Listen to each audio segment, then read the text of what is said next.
Again.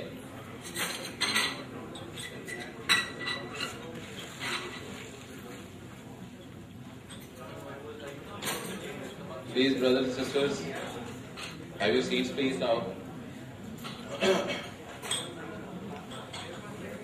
This power table session will be chaired by Brother Majid Siddiq Dawood. He is the Chief Executive Officer, Yasser Limited. Yasser Limited. He is from UK. Is it Yasar?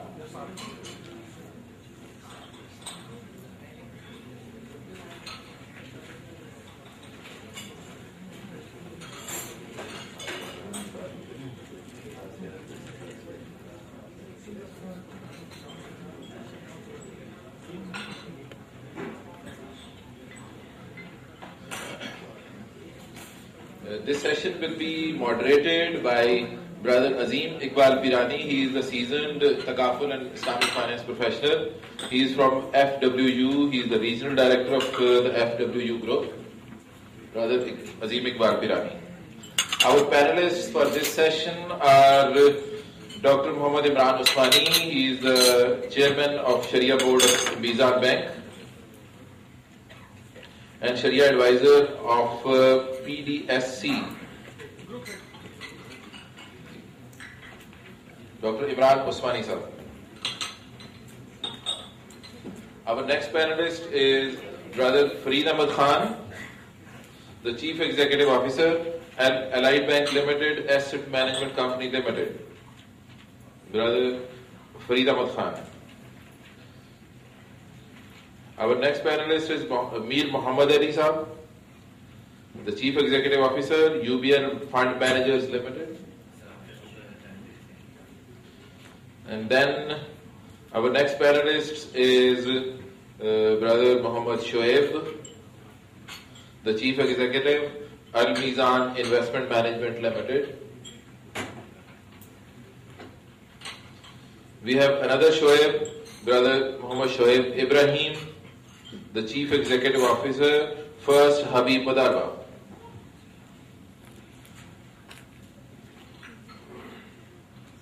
He is a very active member of the Madarba Association of Pakistan, Brother Shoaib Ibrahim.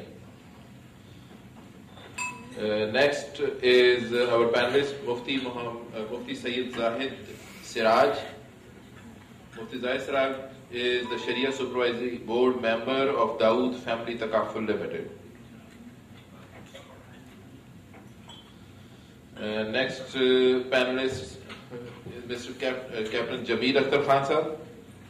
He is a renowned professional in risk management and Thaqaful industry. And he has been also the founder of first Thaqaful company in Pakistan.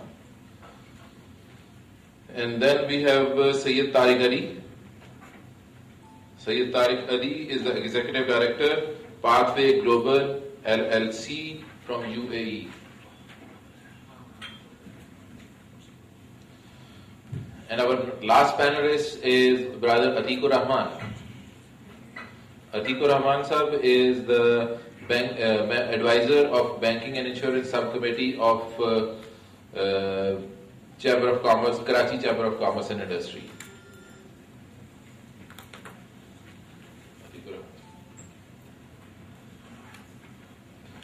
And now the proceedings are handed over to Brother Azim Iqbal Pirani. Assalamu alaikum. MashaAllah, we've got a very, very powerful round table here. And because there's so many of us and we all have a lot of strong views, what I'll try and do is I'll try and address at least one question to all of you as individuals. If someone else would like to add something to that, you're more than welcome to do so. But what I would request from all of you, and because I know when someone gets going, one really tends to go on. Try and keep your answers concise and to the point. That way we can try and cover as many different views as possible. I'll first start with, mashallah, the two Sharia advisors that we have on our panel right now. Imran Saab, if we begin with you, your vision for Islamic capital markets. Where do you see them going, and how do you see them going there?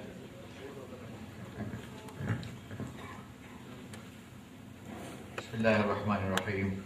Ahmadu wa salli ala Rasulil Kareem, amma ba'd. First of all, I am really very much grateful and thankful for you for inviting me in this August forum. I think these types of seminars and conferences are very much necessary for creating and increasing the awareness of Islamic banking and finance, and especially this type of investment for capital market. We all know that capital market is basically to invest into the share market as well as in the bond market and different types of instruments related to that. So long as the Sharia is concerned, we all know that Alhamdulillah, by the over the period, we have developed different alternatives for all of them. For Sharia compliant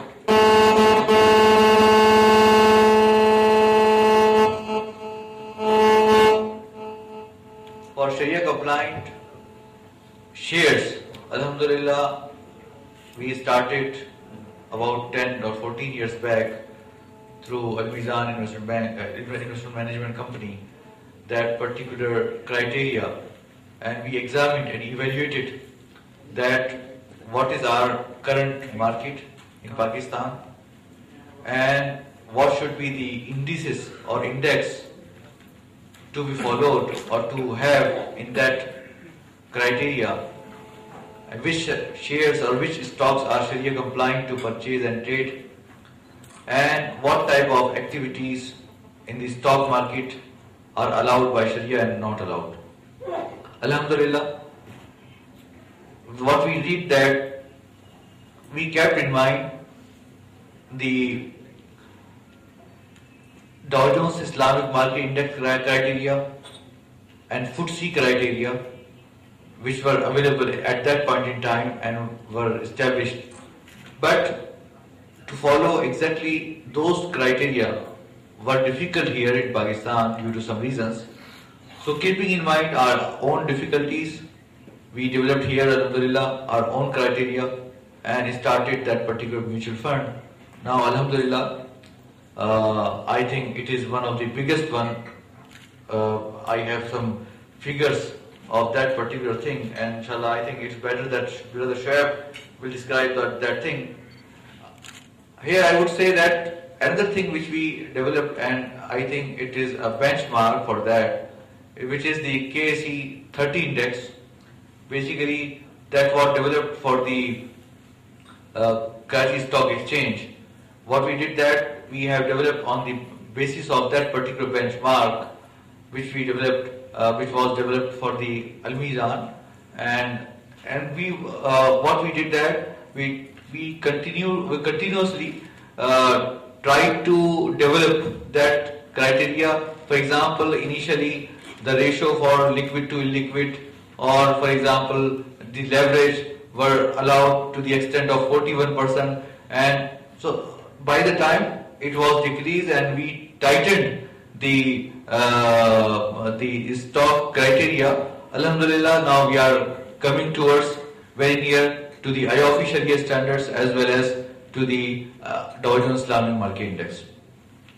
And so long as the other instruments like bonds are concerned, Alhamdulillah, now different types of sukuk have been developed, and they are the alternatives for bonds and conventional market, and these sukuk are different types. For government, Alhamdulillah, there are some bonds which are used for through the sale and leaseback transactions. But for the corporates, there are several types of sukuk. There are musharaka sukuk, Alhamdulillah, they have been developed. There are diminishing musharaka sukuk. There are sale and leaseback type of sukuk. Different big companies, they have converted the whole portfolio of themselves through the sukuk. And Alhamdulillah, what we have been developed in these days, that for the liquidity management, there were some basic instruments were used. For example, there were for you they used to do hedging, or they basically used to do swap transactions and, for example, future transactions.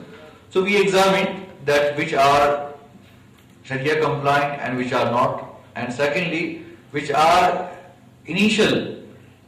which are crucial to develop its alternative.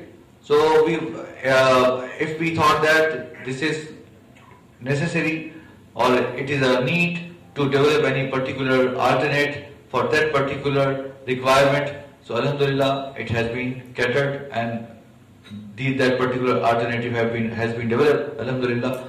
So now for the stock market, as we know that there are badla and future and buyback and so future transaction and short sale and margin, or there are so many transactions. So Alhamdulillah, there are many transactions in which their Sharia compliant alternatives have been developed where there was a need, and where there was no need because of that speculative type of transaction or the different types of transaction, we were not able to basically develop the alternatives. So Alhamdulillah, the market size is growing and Sharia compliance level. And one thing is very important, Alhamdulillah, that initially there were only few scholars who were guiding or basically training those types of mutual funds. But mashallah, by the time as the mutual funds have been increased, and now mashallah different mutual funds have been, Alhamdulillah, started. So now new scholars are coming and they are guiding. So I think it's a good thing that we are not confined with few people. Now the industry is growing and new people are coming, and it would give basically the investors a good comfort, and inshallah it would create a good competition among the investors. And as we know that when any competition develops, so there are so many benefits for the investors and for the consumers as well. So inshallah we hope that by the time this industry will further flourish, and inshallah it will develop in terms of Sharia as well. Thank you very much. Mufti Zahid, if I were to ask you a similar question regarding your vision as someone who's sort of guarding the Sharia fort with regards to the Islamic financial products. So one, your vision, and two, how do you see the role of new products? Imran Saab mentioned a lot of development being done in terms of securities products, but from your perspective, new products needed? If so, what kind of new products? Bismillahir Rahmanir Rahim. Nahmaduhu wa nusalli wa nusallim ala rasulihil kareem. As far as new avenues and new products are concerned, my view is that the Sharia compliant and Sharia audit mechanism is to be forced properly on the asset management or the mutual funds, because the people are less concerned about the mechanism of Sharia compliant. Therefore, as far as the family takaful is concerned, as we see that in the family takaful, the participant investment account, investment fund is there. So the excess fund or surplus fund is to be invested in these avenues. So the asset management or the mutual funds industry is to be more enhanced by simplifying their products and more emphasizing their Sharia compliant mechanism. And what about your vision? Where do you see the industry going? Where do you expect it to be? It will be the next future plan in the vision that the Sharia advisors and the Sharia scholars should pay their concern, they pay more you can say that they're planning sort of developing their products for implementing Sharia compliant. This is the more concern about it. MashaAllah. Now we'll move to the practitioners or the people who are actually in the industry and, as Imran Saab said, getting the work done on the ground. Shoaib Saab, where do you see, AMIM being the largest player in the market, where do you see AMIM in the short and the long term, and sort of, maybe if you want to share some interesting things that you guys are working on that would help not only us on the panel but everybody in the audience as well. Thank you very much for giving me an opportunity to share my views. Alhamdulillah, Al-Mizan Investments, as Dr. Imran Usmani sir mentioned, started with first open-end fund in 2003, and it has been a journey of about 9-10 years now. And Alhamdulillah, the assets under management have grown to about almost 40 billion rupees.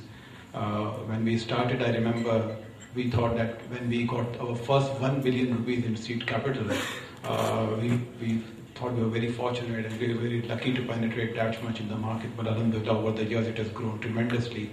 And as Dr. Imran Usmani mentioned, that working with Mizan Bank as Sharia advisor and under the support of Dr. Imran Usmani Sahib himself, we have been able to develop all kinds of asset structures and as relocation schemes which are available in the conventional side. So going from the equities, like the pure equity, which was our first fund, Mizan Islamic Fund, then we have gone to the income funds which invest in the corporate scope, then we have government securities,